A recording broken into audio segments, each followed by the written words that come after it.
Let's do it. Episode 4. I'm here today with big metal royalty in Melbourne, Vaark from Aardvark. Ed, thank you very much for coming and joining me. Of course. Thanks for having me. Oh, pleasure. So, I mean, we've been chatting before recording and catching up again after the last show, which was the last show I watched, which was at the Bendigo. I think you've played another show between then. No, No, I'm not too sure. I don't think you have. You're about to play another show. I'm so bad at remembering. You're about to play another show. Yeah, we're about to. Yes, and that's good. We got a few coming up. Correct. Good. Yeah, but this podcast episode's been about 3 months in the making because we first talked about you coming on and having a good gas bag session. Yeah. And so now we're here on a beautiful Sunday in Melbourne at State Library of Victoria. Lovely. And so introduce yourself. Tell us a little bit about yourself, the band. Yeah, well, where do I start? I've been listening to heavy metal, specifically heavy metal from the 80s,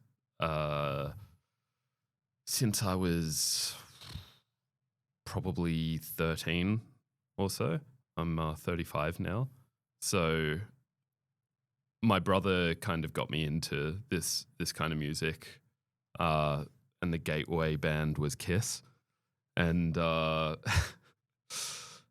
and yeah, so he started playing guitar when I was about 14, and there was a part of me that also wanted to play guitar, following your older brother's footsteps or whatever, but I thought I couldn't do it because he's doing it. So I actually started with bass, and I was playing bass for years. And then the sort of comparison with my brother, I guess, didn't matter to me as much, and I took up guitar and started learning songs from my favorite bands, and yeah, I guess the rest is history. As far as Aardvark specifically, that started, I can't remember exactly, but it must have been around 3 years ago as a band during COVID and lockdown. So it was a bit of a long process getting the band together and playing a lot.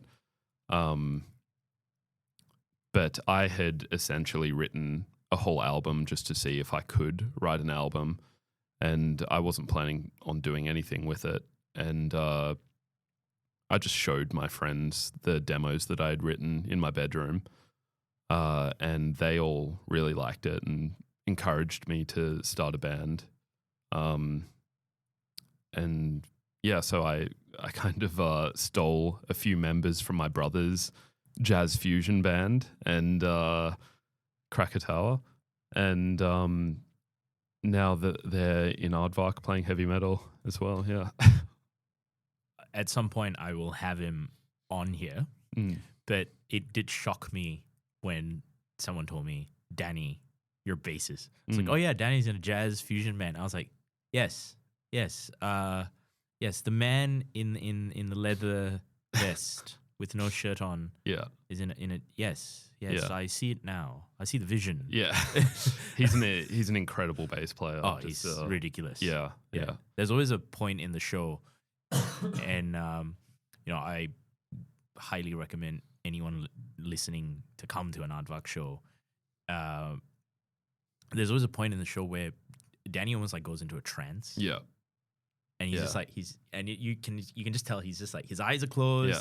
He's just going all over the bass. And he starts banging. Yep. Danny's banging. Danny's in. Wait, that's not anyway. Whatever. That's all right. Don't worry. That's okay. Danny's banging is the primary sponsor of this podcast. He's gonna listen to this and go, yeah, I'm not going on now. Yeah. Well, that's actually interesting because I didn't realize I was sitting down with Jimmy Page from Melbourne, who just writes his own album and goes, I just want to see if I can write an album, But that it's cool because 3 years ago is 2022. Mm. You do not you don't strike me as a band that's that young. Oh, okay. I know the first album Yeah. came out last year. Yeah, I think so. And banger of an album. I love it. I was Thanks.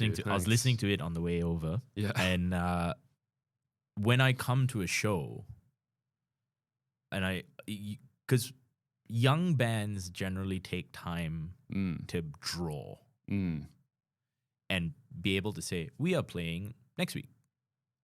Minimal advertising. And then crowd a room out. And Aardvark doesn't have that problem. But I would have seen you a year ago now. Yep. So just after the first album. Yeah. Almost a year ago now. Yeah. In fact. Do you remember what the first show was? I know exactly which was the first show I saw you. Yeah. But I can actually tell you the date. Okay. With more specific. Because you photographed it. Correct, because I photographed it. But I do know that it was titled as your fundraiser for Europe. The Gasso. And it was at the Gasso, yes. Yeah. So I know it was at the Gasso. I know that you were the headline band that night. Yeah. And I didn't know about you prior to that night. Yep. The only reason I knew about you guys was because I know Barbarian. Ah, and there so you go.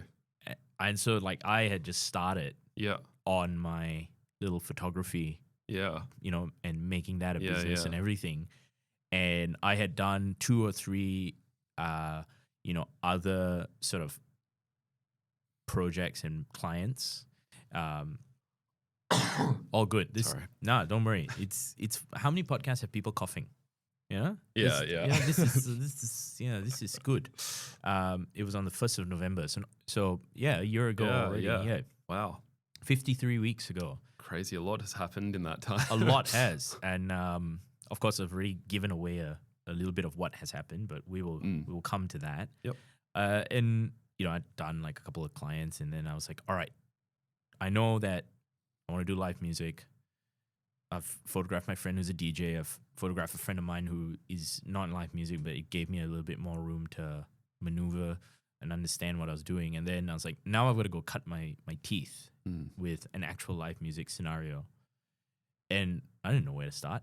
So I just went on Instagram and I saw Barbarian had announced a show. And I was like, oh, they're playing at the Gasso. I haven't seen them at the Gasso before. Oh, and there's these other bands, F.L.Y, Reaper, and then yourself. Yep. And I had no idea what the protocol was, so I'm violently Googling. And then I was like, okay, I should at least message the bands. And I messaged all of them. And you were obviously the man behind the Instagram account. Yeah. And you're like, yeah, bro, cool. Come and take the photos. I was like, cool. This guy seems straightforward. I like it. Yeah. Fantastic. And then you guys, I'm trying to paint a picture here for people where it's like, the show goes on, F.L.Y starts, Barbarian next, Reaper.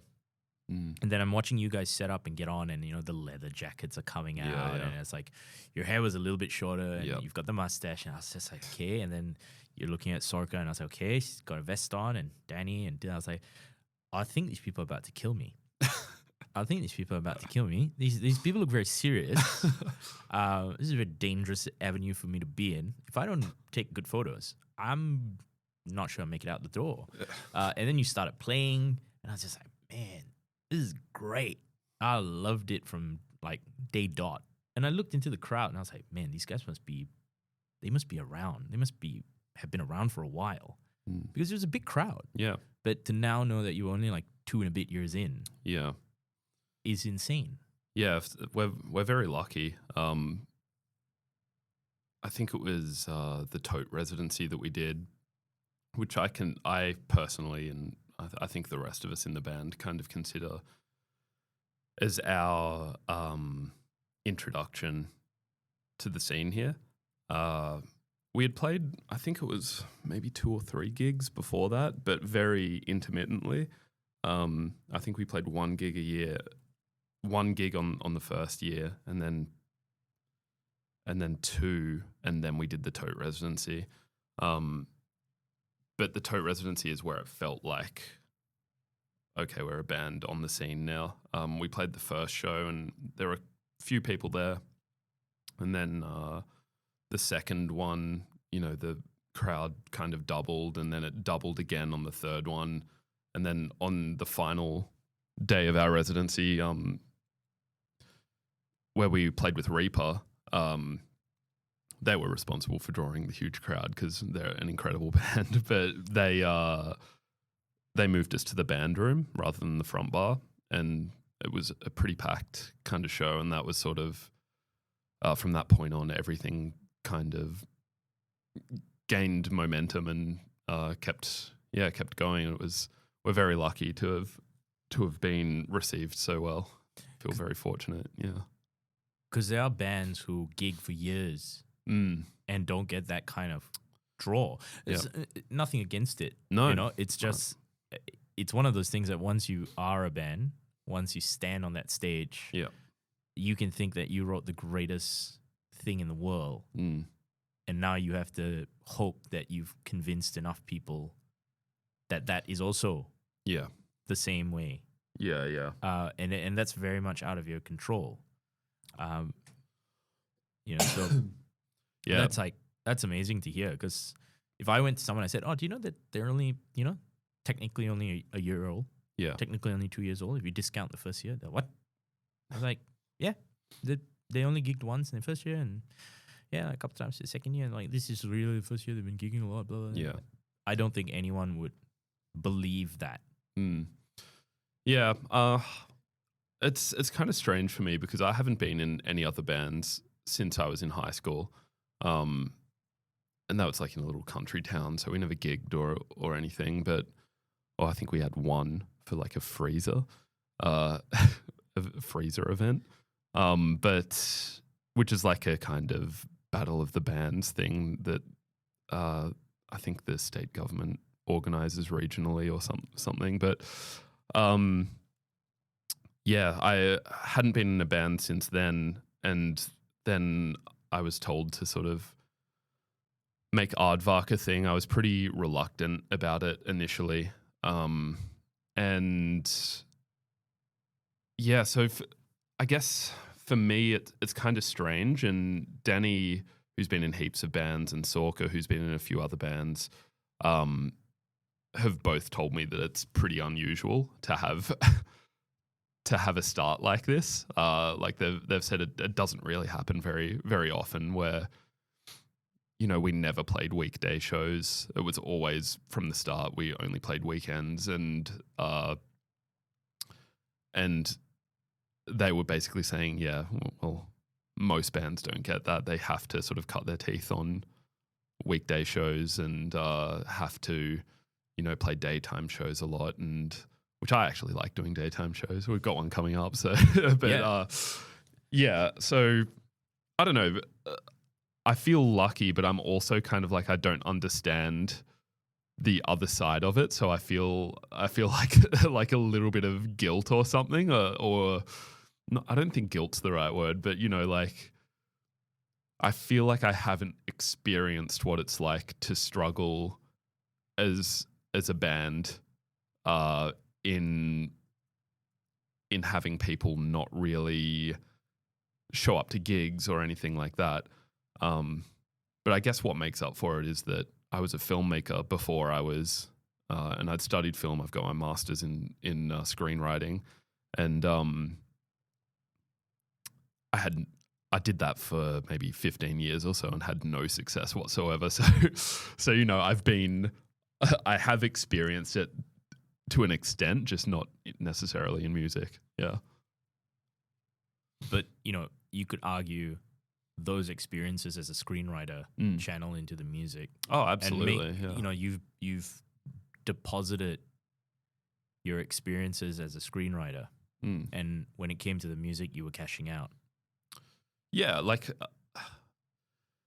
see, to me, I don't see that as wasted years. No, like I didn't mean to infer. No, I know, but like, to your point, I guess,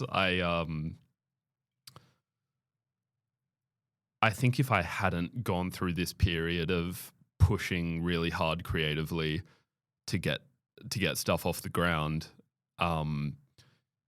if I hadn't done that and failed to get that stuff to like an audience, I don't think that I would probably have the what's the word, like the I wouldn't be very well equipped to be doing what I'm doing now and feel okay if things don't go exactly as I expect or whatever. I mean, you don't know any better. Yeah. In some ways, you don't know any better. Yeah. Yeah. This is like, we play, we draw a crowd. Yeah. This is what it is. Oh, yeah. Shit. Although, like, we have played shows where there haven't been heaps of people as well. Like, I'm not saying that they're all, like, incredibly well-selling shows or anything like that. Like, in Europe, you know, there were shows where we played to 10, 15 people. And then there were shows where we played to, like, 600, 700 people. So it was a pretty wide gamut of experiences, and all of them were valuable in their own ways, and I appreciated kind of all of them for different reasons. So yeah, it was very cool. So you said you wrote basically the whole album. Yep. Where did you because you've picked up the guitar at 14, or the bass at 14. You switch to the guitar. Yep. You become really good at the guitar. Well, and then thanks.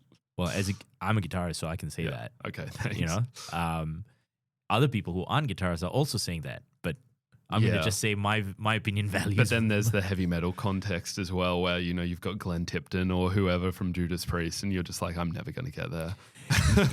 Well, you know, which is great. It's good to have that. Well, it's funny because you talk about, you were talking about Kiss and everything, and I don't know whether a lot of people know, but because there's always a lot of talk about Paul Stanley with the makeup and the vocals, and there's talk about Gene, and then there's Peter Criss, and then there's Ace or Tommy or whatever, and then there's always the element of lead guitar. Yeah. And then you watch an interview with Paul Stanley, and all he talks about is rhythm. Yeah. He couldn't give a thundering fuck about anything else. Yeah. And you watch what he plays as rhythm, and you're like, is that it? Yeah. Like, he's just playing a power chord with an additional note, or he's playing a full chord. Yeah. That's it. Yeah. So over time, I've come to myself be very like, lead is great. I'd love to be at that level, but that's not what makes the song go. Oh, totally. Yeah. You know, that's just not what makes the song push itself. Like, absolutely. It's not a podcast about me, but I'll sort of No, bring of course, I'll bring it back to what I'm coming to. Is like, my three favorite guitarists are Jimmy Page, John Petrucci, and James Hetfield. For a variety of different reasons, and that's a wide gamut of guitarists. Yeah, for sure. But if someone says, "How do you practice your rhythm?" I say, "Well, I'll just put the Metallica album on and I'll go with that." You know, I want to practice my songwriting. I can pick from any of them, but I can. If I want to go something a bit more classical, I can go to Led Zeppelin. A bit more technical, I can go Dream Theater. Yeah. If I want the lead chops, you can go for John Petrucci. Yeah. And sure, there's all of that. But it's one thing to sit down and become a good guitarist.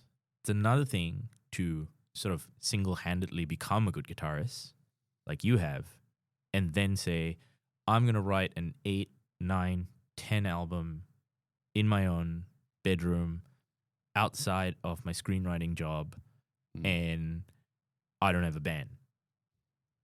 Just going to see if I can do it. Because that's a big thing to undertake. Yeah, I guess it is. Yeah. I never really saw it as that, but when you put it like that, I guess it is it's a bit of an undertaking. Yeah. Yeah. It paints the album in such a different light now. Yeah. Because you listen to an album and you go, the band contributed, right? And maybe this is my mistake for not hitting view credits a bit more, but I'm more interested in like learning about I'm just more interested in listening to the album. Yeah. Now, when I'm going home, I'm going to be listening to the album, or if I'm going out and I'm listening to the album, wherever I'm going and I'm listening to it, I'm going to be like, this was done in his living room, bedroom, garage, wherever, on his own, with no band, no prospects, and it's suddenly now flipped to being like, are you going for the Aardvark show? Are you going for the Aardvark show? Are you going for the Aardvark show? Oh, have you got your Aardvark t-shirt for the Aardvark show? Have you done this? Oh, did you see their Europe tour? Oh, and by the way, did you know that they're only less than 4 years old? And you could discount the first year because they only did one gig. So is that even a year? From a fan's perspective, right? Yeah. Of course, from a band's perspective, it very much is a year. I mean, we were rehearsing throughout that whole period already and learning the songs and everything, but I also don't really consider that a year of us as an active band because we weren't really playing, you know. I just want to be clear about like the writing. I would say like I wrote probably 90%, 95% of everything. I wrote the guitar, a lot of the bass, and the vocal melodies. But in those rehearsal sessions where we were learning the songs, there was a lot of input from everybody else, and you know, like Danny will sort of change little rhythmic ideas on the bass or bring in a little melodic hook that wasn't there previously, or Dylan will, you know, Dylan's got great feel as a drummer, and his parts probably changed the most because I'm not a good drummer. I can't do it, and even my programming is very basic, so Dylan will kind of add to that. So it is a contribution for sure. Of course. But yeah, like those demos were, the structure of the songs and the melodies and everything was all there beforehand. Yeah. Yeah. And it's very different when 4 people, because you're a 4-piece, sit down and say, right, we don't have anything. Now we're going to write something. Yep. It's very different dynamics to, hey, you and you come join my band. And by the way, I've already written pretty much what I think it is. Yeah. Of course, Danny, Dylan, and Sorka's input is there. Yeah. I wouldn't doubt it for a moment. Yeah. But it's a huge different dynamic because you are now trying to figure out, like, oh, okay, how precious is Ed about this part? Is he willing to compromise? Is he not willing to compromise? Is it like, nope, it's got to be 4 bars, not 6? There's those conversations. Yeah. Right? And then now you're working on your second album, which we'll talk about a little bit, not too much. And you're essentially doing what bands start with, which is you're now I assume as a 4-piece sitting down and however equally you want to look at it, adding and creating what is Aardvark. Yeah. It's next bit. So that, you know, those are 2 very different dynamics. Yeah. And it paints a different light for a fan like myself, because I am a fan. Yeah. In that I will now listen to this album very differently. Yeah. And when the next album comes out, I'm going in a little bit forewarned. Yep. And so will others. You know, and I think it's a good thing. Is essentially it, right? It's not to be critical. It's just it's very unique. It's not a traditional band story, right? You know, it's not. You hear about there being 2 people, or you hear about there being 3 people. Yeah. But not everyone has the Jimmy Page. I've written everything. I just need people to fill in, add stuff. We'll do a bit of change. But you have really described pretty much a very Led Zepp 1 kind of, you know. Yeah, it's but for heavy metal. It's good. It's like I'm lucky that, you know, I've got people behind me, being everyone else in the band, who are very supportive of it and happy to sort of work that way. Like you said, with the second album, it is a little bit different. I am still writing pretty much all the melodies and all the guitar and some of the bass, and I'm still doing that, but instead of taking finished songs to the band, now I'm taking half-finished songs to the band, and we'll sort of figure out the structure in the room together, which has been really great. It's been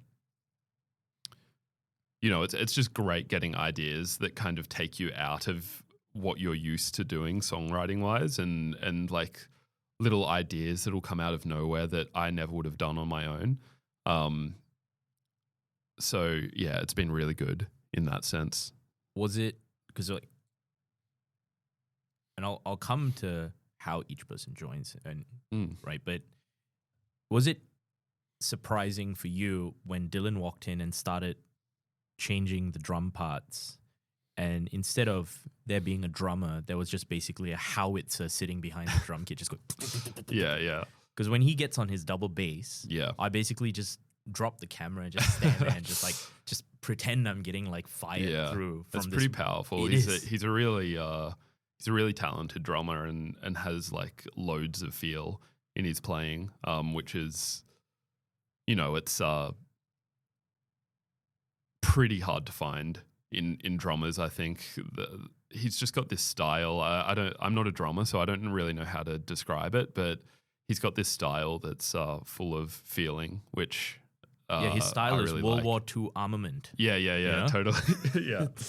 Like every time he gets on the double bass, I'm like, yes, the battle has begun. Yeah, you know.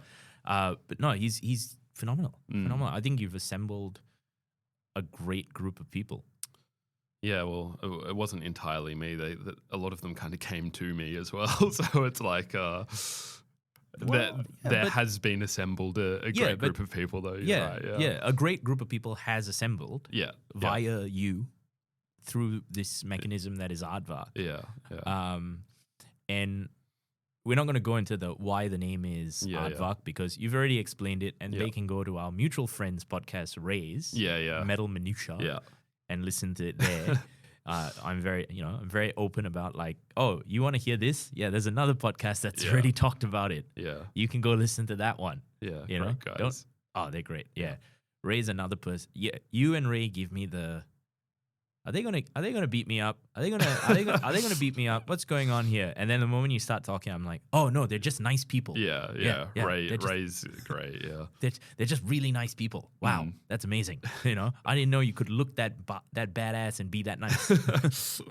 You know, so and so the first album comes out 2024, and then do you see a surge in the music scene for yourself as Aardvark?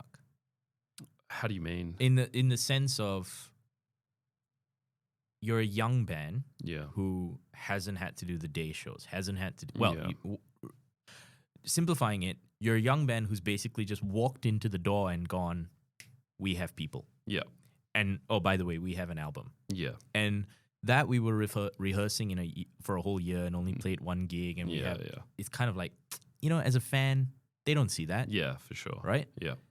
And so really everyone's impression of you is, oh, these guys they're ready to go. They're good. Oh, they have an album. Yeah. And it kind of, whenever you have an album, there's always just that little bit more push. Yeah. You know, there's always that little bit more push. And do you see that having had an effect and an impact? Yeah, I do.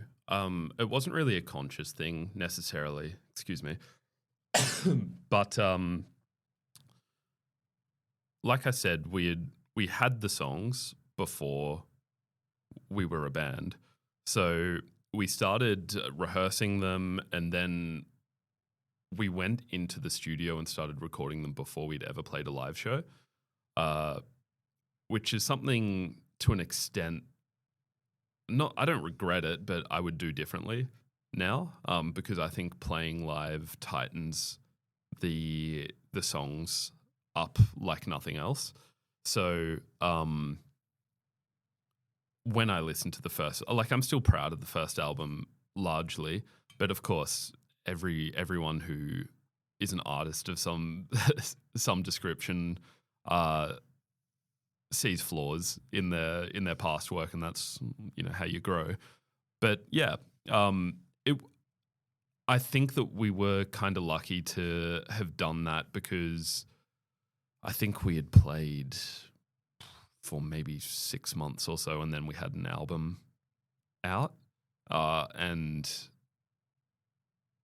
I think that contributed greatly to, you know, a lot of people coming to our shows and staying around and, you know, not dissipating over time. So yeah. Yeah, and you know, it's bit of a segue into what I'm about to ask you about, which is you don't play early. You play late. Yeah. It's real proper old school rock and roll. Yeah. Oh, we get to sit at home and have dinner, and then we go to the heavy metal gig for the 11 p.m. act that finishes at midnight. Yeah. You know, and it's like, oh, where is it? Oh, it's at this local venue. Yeah. And that is very, very, you know, old school rock and roll. Do you find other bands don't really play? Other bands do play late. Yeah. Right? It's not a. This sounds very dismissive, but it's not. But I'm trying to make it not dismissive. But bands do play late. Yeah, bands will get on at 10:30, 11. Yeah. But to be able to announce a show and have the confidence of people who are going to come and stay and watch all the other bands is a very different. You know, it's one thing to announce a show late. Yeah. In some ways, can be a get out of jail free card. You can be like, oh, not many people are going to show up. That's okay. Yeah, you know. But you can also walk away with that going, oh, you know, 11 p.m. is a headline act. We didn't draw people. What's going on? Yeah. And another problem is that you can go, we're going to play at 11, and we don't have the problem of there being no people at the gig. Yeah. We have the problem of how packed is this going to be? It's a different way of looking at it. Yeah. For some people, they're worried how many people are going to come through the door. You're kind of worried about how packed it's going to get, and it's slightly. That's not how it feels. It may not be. It may not be how it feels, but it is. Yeah. It's kind of what I've noticed. Yep. And now made much more clear with the backstory of the band. Right. You know, and that's a different problem because there has to be a fair amount of confidence in the work. Yeah. Whether you're actively confident about it. Yeah. Right? Yeah. But there's a confidence in the work. And you've already mentioned that with the 6 months and then the album coming out and the rehearsing for a year. Yeah. So, but segueing that into the Melbourne music scene, because have you been a part of it prior to that? No. You know, or is Aardvark the way you get in? That's the way I got in, yeah. Danny and Dylan had been a part of it. Sorka had been a part of it as well with her bands. But I don't think... I sort of lived in the suburbs in southeast Melbourne when I moved to Melbourne when I was 17. And I studied out there and I rarely came into the city. Occasionally I went to a gig, but like when I say occasionally, I mean like once a year maybe. And when we were doing that Tote residency, I remember talking to Dylan because we were setting up our gear for the second show of the residency, and I saw some heavy metal guys walk in, and they like had their arms crossed and was kind of sizing us up a little bit. It's like, what's this band going to be? And I remember looking to Dylan and I was like, heavy metal people are here. Heavy metal people, you know, because we're just like... we're just happy they're here. Well, we hadn't played to anyone who we thought would really appreciate the genre. So it was pretty exciting to us that it's like, oh, finally some heavy metal people are going to hear us and hopefully like it. And after the show, they came up to us and were like, said to us, it's like it's really weird that this heavy metal band playing like, you know, in parentheses, in the quotes, you know, true heavy metal, playing true heavy metal came out of nowhere and we didn't know any of the members and stuff like that. But it's because we weren't a part of any scene really. It's just, I was like in my bedroom listening to that kind of music and I loved it and playing it as a hobby. And that's kind of where it came from. Yeah. But we weren't a part of a scene. It's ridiculous because if anyone comes to an Aardvark show, people walk around you like you're royalty. Oh, I don't know about that. Well, I may be exaggerating it a little bit, but I'm sitting here going, this guy hasn't done shit. He's sat in his bedroom for 15 years and then he's just waltzed in. Fucking Jimi Hendrix wrote, Jimmy Page, Jimi Hendrix wrote a whole album on his own, assembled the fucking Avengers, and then now, toured Europe. Yeah. And I was like, what do you mean he's not done anything before that? It's well, I was doing stuff, but it wasn't, But it's like... I wasn't literally just in my bedroom the whole time. But just sitting there meditating. Yeah. Every time I say the words meditating, just a side note, every time I say the words meditating, it reminds me of this meme from King of the Hill. Yeah. And the kid in the memes just like sitting in his bedroom, just like so zen and meditating. Yeah. And my friend Simon always shares that meme, but photoshops a Dodgers hat on top of the kid because he's a big Dodgers fan. Yeah. And must suck to be him considering that they're World Series winners. But, some people have all the problems in the world. But I guess what I'm trying to say is it's like, if you're someone who comes to a show and you're trying to, because the great thing about live music is I can come and talk to you. Yeah. And we are here. Yeah. Because of live music in the local scene that allows me to come and talk to you. Yeah. Right. It helps that you're also a nice guy. Right. Probably the biggest part of it is that you are a nice guy. Mm. And that you're very... Thanks. Yeah. No. Fuck you too. Yeah.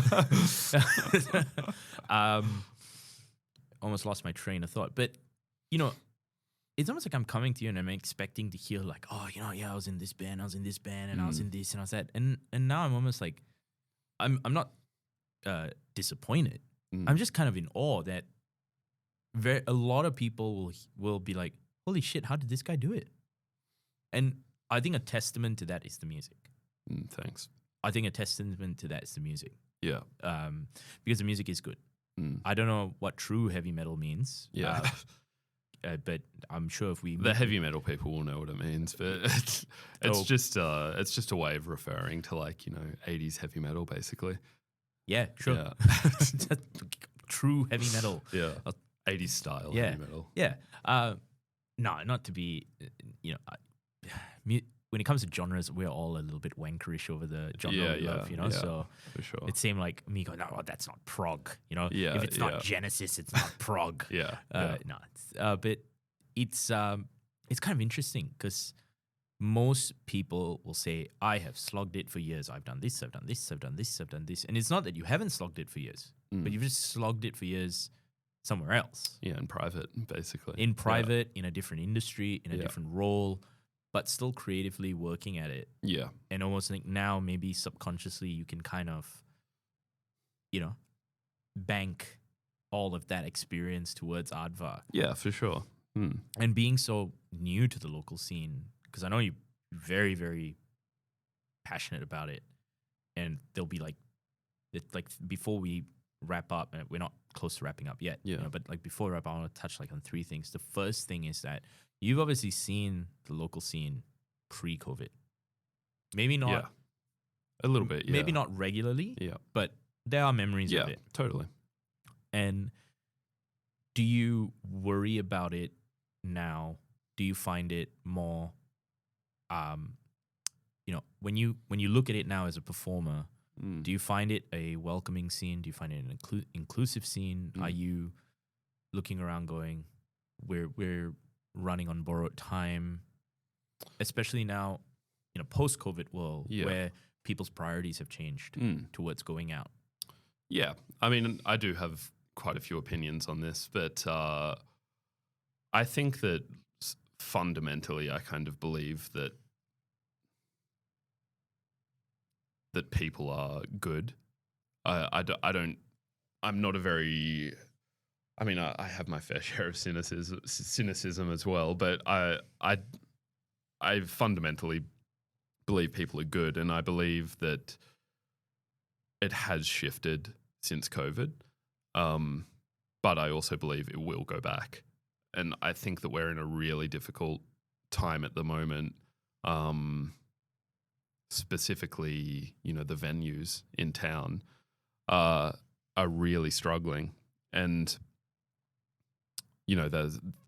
there's heaps of reasons for that.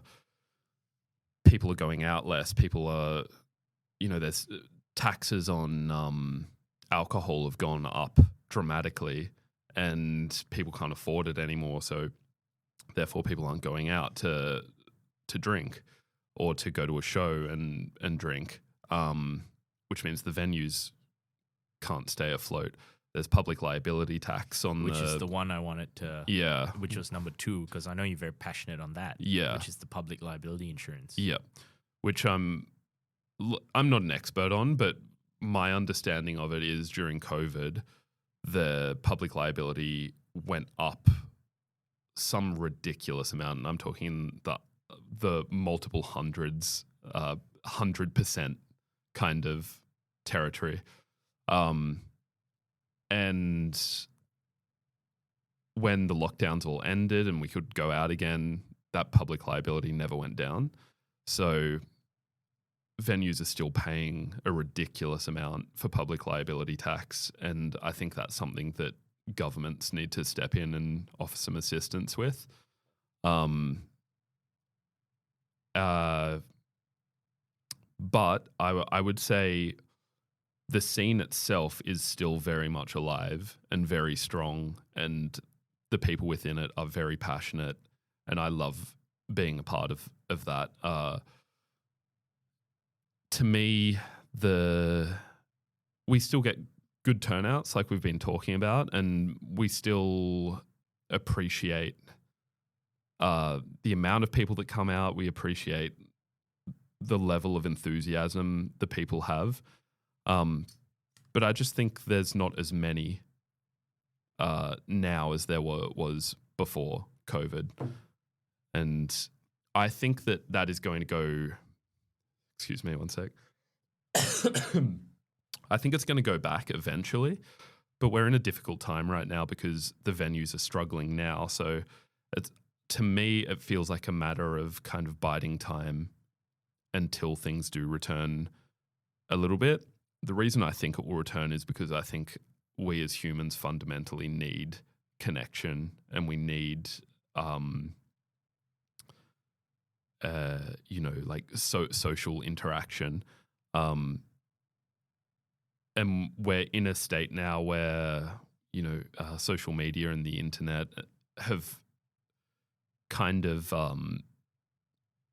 offered a false version of that, a version which might satisfy people in the short term but will lead to depression if it's all that we rely on. And I think that is going to drive people to get out again, and it's just a matter of time. But I don't know when that's going to happen, and we're struggling now. So, we need people to get out ASAP, kind of. Yeah, you and I are lucky in the sense that we are pretty much pre-social media kids. Yeah. And so we've seen kind of both sides of it. Yeah. So it probably doesn't phase you and I as much as it might phase someone who's younger and has, totally. It's like we remember dial-up, and we remember getting the first mobile phone and then going from dial-up to LAN to wireless to, wow, you mean there's no wires now? Yeah. I can use the phone while I'm on the internet? Yeah.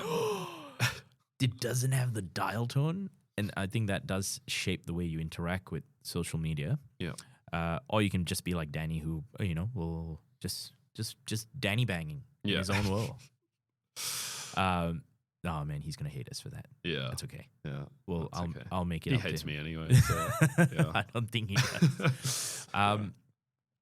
Now, like on the public liability insurance, and not to go into the details of it. Yeah. But I know you work very hard to keep prices low at your shows, and low is it's a subjective term, but I think you keep it reasonable. Yeah. You could easily charge twice as much for a show. And I know, well, at least now I know a little bit more that you work hard not to do that. Yeah. I don't... Sorry. If you no. What I was going to ask is, would you be against, because I'm happy to disagree here, would you be against adding a $1 levy that does not go to you, that does not go to the venues necessarily cash flow in terms of paying its employees, because that revenue is generated elsewhere in the venue, but the levy going specifically to like maintenance of the venue and towards the upkeep in terms of its public liability and upkeep. Just like you are paying this $1 simply so we can exist. Yeah. And not to be charged on alcohol, just on the gig tickets. So if someone comes and buys a beer and the beer costs 10, it's not an extra $1 for that. Yeah. But if you want to come and see a show, whoever shows it is, the ticket is 20, but the levy is $1. Yeah. Is that something you can get around? Is that or do you feel like the $1 is pushing it now? It's hard to say. No, like we charge. I think our ticket prices are usually around $20. I think 20 to 25. You generally, and I don't think that that's too much, but I don't really want to go up from that generally, just as far as ticket price goes, because people are struggling, and I would rather more people in the venue than less people who couldn't afford to go, or less people to sort of maintain the good vibe of the room and everything like that. So, like, I prefer to keep it reasonably cheap, and often, honestly, like after we've paid the bands on the bill, often and all the marketing we've done, everything, we're not really left with heaps after a show. Often it's enough to keep us afloat as far as if we need to get shirts printed or something like that, but it's not heaps. As far as a levy thing goes, I feel like I'm not super switched on with the financial stuff, and I don't know how big of an impact that would have, or if there's. I think my biggest fear is that I would be implementing something that I don't understand very well, and there's some fallout from doing that in a way that I never anticipated. But I think the idea is a good one. Like just from a off the cuff kind of thinking about it, I'd be like, yeah, I'd be down to do that. But I'd just need to sort of consider.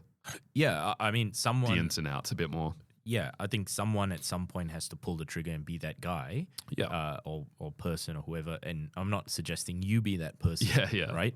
But it is one of those things where I go, well, I mean, it's a good idea. I don't think a lot of people know, if it's $20 per ticket, and you generate $1,000 from the show. Yeah, I think people must be thinking, oh, the venue takes this and the venue takes that. It's like, mate, sound guy first, lighting guy next, totally. All the other bands next.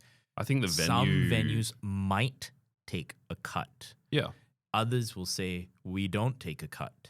It's your revenue. Look, often there's like a room hire fee for it, which is flat. It's really not that much that they get for that.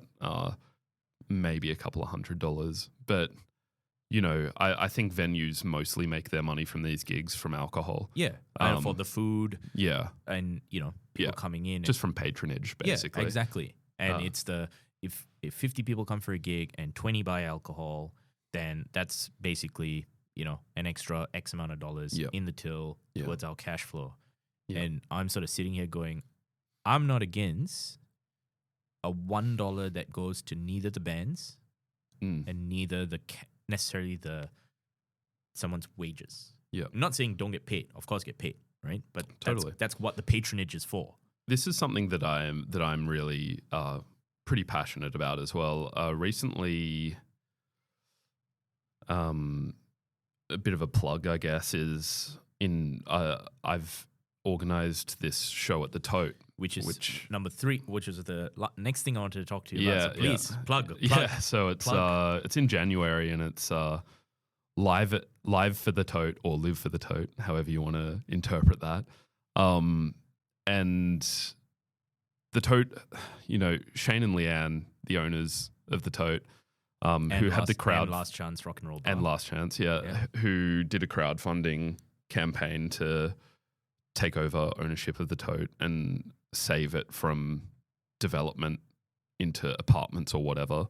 To me, they're kind of bastions of the scene, and they've sacrificed so much personally to ensure that we have somewhere where we can go and feel like we belong as people and can interact and have that social connection that I was talking about earlier.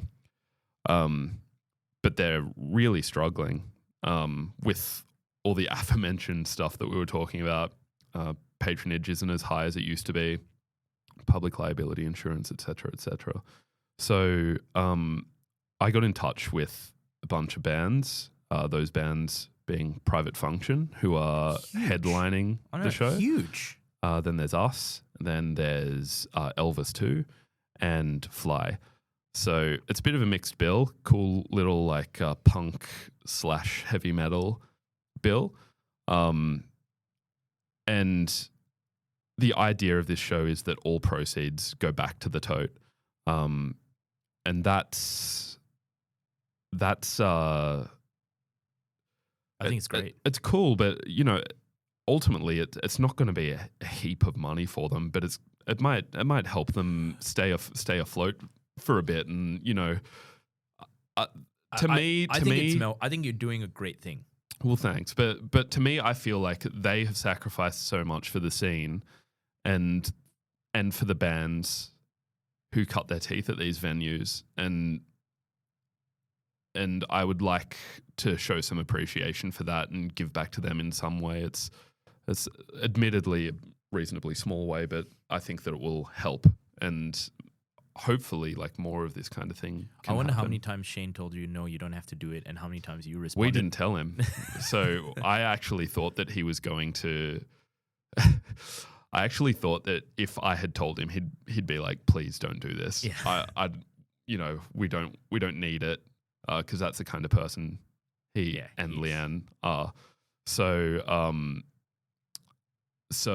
we didn't tell him. We kept it a secret until we announced it.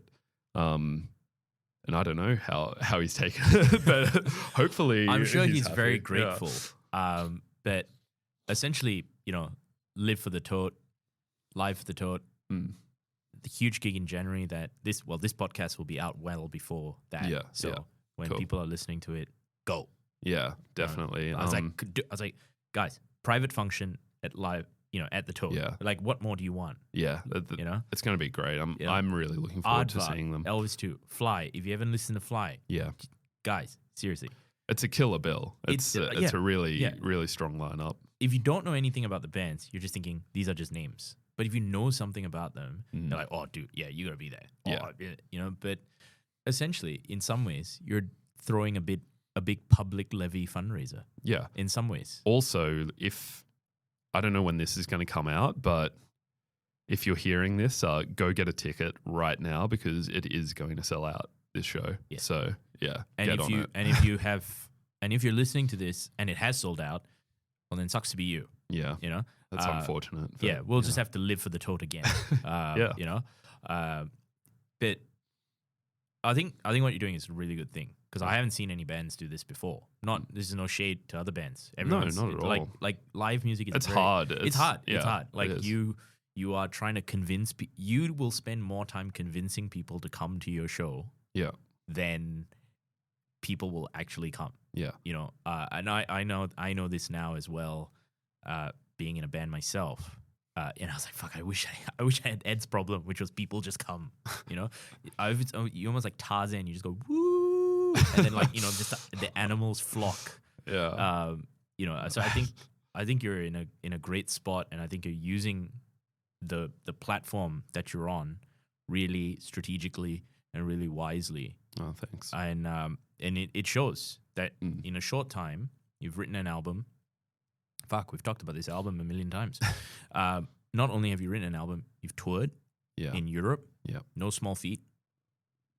Whether it's rooms of 10 or rooms of 700, you're writing the second album. But I want to just briefly touch on your European tour. Yeah. How was that? Because that must have been, again, it was horrible. I hate it. No, no, because I'm asking this question with such a different perspective. I came in here today thinking I was going to have this huge backstory of you being in the scene. Yeah, I'm not saying I'm upset with what you've told me, but I am. but but I am. I'm so disappointed in you, Ed. What is it? It's like, Ed, I'm not angry. I'm disappointed. No. I've heard that many times in my life. Yeah. Oh yeah, don't worry. I'm sure I'll be told that again today. Yeah. We just call that another day in the life of the thing. But I am thinking like, oh, okay, I'm gonna get this huge backstory about being in the Melbourne scene, and then I can say, oh, and how's that different to the Europe scene? But in some ways, it's kind of like no one in Europe would think you're such a young band. No, actually, funnily enough, most people who came and saw us in Europe didn't even know we were from Australia. They thought, I actually, funnily enough, had a lot of people come up and ask if I was from Denmark, which maybe it's just the way I look, but I didn't want to crack that joke, but thank you. Yeah, but so it was interesting.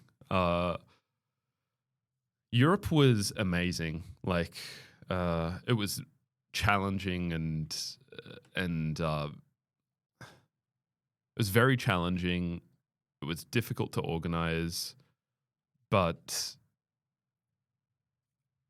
we came home like feeling very fulfilled and very grateful for the reception that we had over there. Largely, things that just. It's difficult to talk about this stuff without sounding boastful, but like boast. Like boast away. It blew my mind. Okay, so I've got to shout out Dustin, who and Road to Hell bookings, because he helped us and largely booked a lot of these shows. So he is the bass player of Riot City, the Canadian speed metal legends. We played with them in Melbourne, got along really well with them. And Dustin was saying to me, we went to the pub the day after they played here and we just hung out for a few hours. And Dustin was saying to me, if you guys ever want to do Europe, I'm being serious, like hit me up. We're going to make it happen because you guys are great. And it ended up happening, which was awesome, and eternally grateful to him for that as well. Really funny guy. And we had a great time with him. But he organized a few festival slots for us. The first one being Heavy Metal Thunder in the Czech Republic. And that was one of the most incredible shows and atmospheres that I've been to in my life. And honestly, I didn't see anyone on their phone the entire time I was there for both days. And when it was our time to play, beforehand, I can't remember what time we played, but it was pretty early. It was like 5 p.m. or something like that, I think. 6, something like that. And before us, a lot of the bands weren't drawing very big crowds. So, like decent 50 people, 100 people, something like that. And it's a huge venue. So it looked smaller than that. Anyway, I was like, oh, this is what it's going to be. That's pretty cool. And then when we were in the dressing room getting ready, I started hearing people like chanting our name, and I was like, are they saying Aardvark? I didn't even know people in Europe really knew about us. So like we released the album on a German label, Dying Victims Productions, and they're an amazing label and they have a good following, but we don't hear anything because we're here in Australia. So we see the reviews that come out, which, a lot of them were mixed. So a lot of people didn't like the album, and then there were some people who really liked the album. So we didn't really know what to expect. Then we heard Aardvark being chanted, and we went out, and it was just a packed room for us. And like the capacity, that's what I was saying. It's like 600, 700 people or something. And I've never played a show before. Melbourne crowds, like they're great and they're dedicated, but they don't go off the same way. We're not we're not there yet. Yeah, yeah, which is fine. Like I love playing to a home crowd, but having people jump up on the stage and stage dive while we're playing, and like public liability crowd insurance surfing ain't gonna and cover that. No. Yeah, but it was it just blew my mind, and we had that a few times. So it was a really eye-opening, humbling kind of experience, and something I never thought that I would experience, which is really cool. And we had shows where, like I said before, we played to 10, 15 people, and the dedication of those 10 to 15 people was just intense, and it felt similarly humbling and similarly, powerful. Having people who are just feeling the music and they don't care. There's not many people around, and there's like a vulnerability to it, which was really nice. Yeah, it was a very cool experience. The downside is that we were there for 5 weeks, and I got sick 4 times. And being a singer with a cold the entire time, it was brutal on my voice. But hey, we got through it. So yeah, only 1 show cancelled, and it wasn't due to us. It was a promoter issue, so not too bad. Yeah, can't ask for anything more. We're gonna wrap it up, but cool. There's so many things we could talk about. Yeah, I for feel sure. like we could do an arc of what we want to talk about, but I'd love to have you back on. Yeah, sounds great. We'll work towards getting you in possibly after a few more things have kicked off in Aardvark land. Yep. And there's still so many things I want to talk to you about music, about Melbourne, about just you're a great guy to talk to. You're a very really, really nice guy. I've always enjoyed watching the shows. I can't wait. The feeling's mutual. Thank you. Well, I haven't put on a show yet. Well, but yeah, all I do is I'm like, Ed, just wait 2 weeks and you'll get the photos. But yeah, I really want to have you back on. Thanks for coming on, and thanks for having me. Yeah, it's been months in the making actually. Yeah, for sure. But I just want to say all the best for the next couple of weeks and months coming ahead. Yeah, You've got a pretty busy one. Yep. This is going to probably come out on the 23rd of November or 30th of November. Yep. So you'll have played a gig by then. Yep. Played 2. Yep, 2. Yep. All the best on that. And thank you.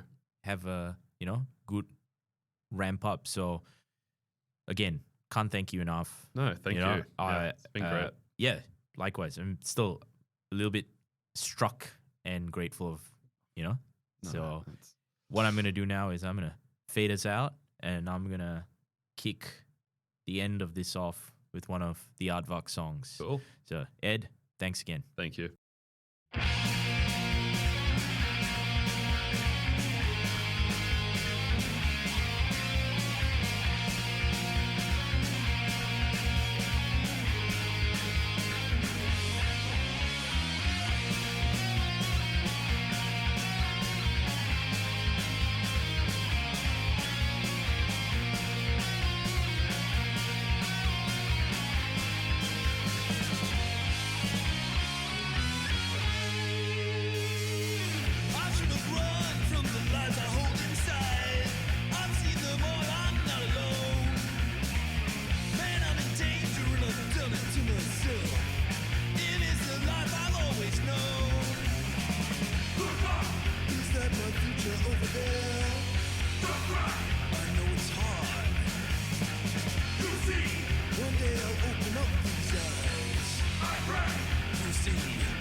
One day you'll open up those eyes, my friend.